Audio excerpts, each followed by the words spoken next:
is from the Egyptian revolution of 2 springs ago, and what you see here is what happened 2 days after the start of the revolution. And you can see that the Egyptian government shut down the internet. And they shut down the internet. And about 2-3 months before this, Malcolm Gladwell, the famous writer who many of us are fans of, including me, had written an article saying that social media is a waste of time. Does anybody remember this article? And as with anything with social media like this, if there's any skepticism out there, people send me copies of this article saying, see, Malcolm Gladwell said social media is a waste of time. And I said, thank you, I've seen the article, but they felt very happy to send it to me.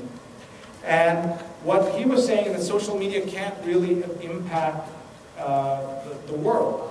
And I think that what happened last spring is an example of what social media can do when you connect both the physical and the digital worlds at the same time. So here's what happened. The Egyptian government shut down the internet 2 days after the revolution started.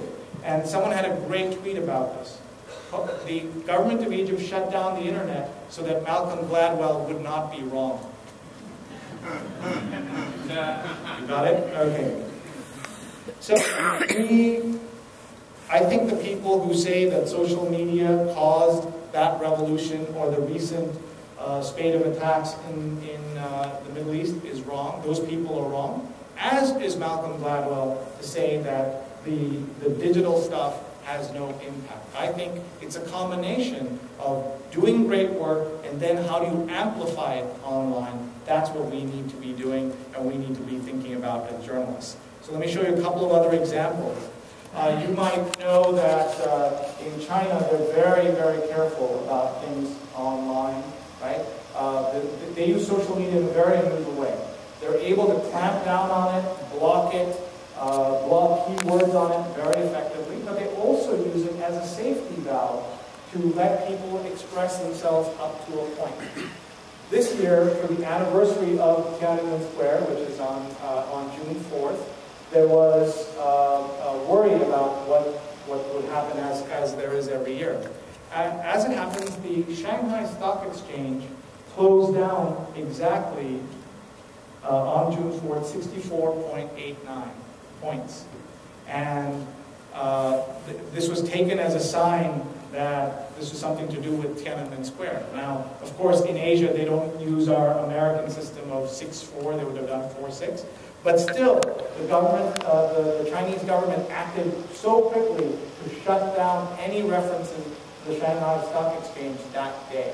That's how quick they are to think about that you can't just control people physically in Tiananmen Square, you also have to cut off all references online when you can. And this is an example of that, and that's what they've done.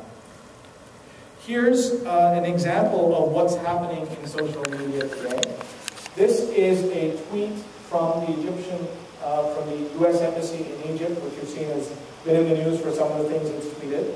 And this is coming from the State Department, and what you're seeing here is saying is an evacuation order, right? If you'd like to leave the country, please join us. Someone looked at this and said, you know, this is not about Egypt. This is the helicopter leaving the rooftop of the embassy in Vietnam. Right? How did people know to be there at that moment? Today, this is how you know. Right? I tell people, if you're leaving the country for any reason, make sure you follow @travelgov. Right? If you're in a place where there's a lot of unrest, the U.S. government isn't sending you a limo saying, would you please join us? They're tweeting this out. So this is another reason for us to pay attention as we look for stories and look for story ideas online. And this is an example of that. So finding the relevant people to follow in our lives is one of the themes that I'd like to hit upon as we go forward.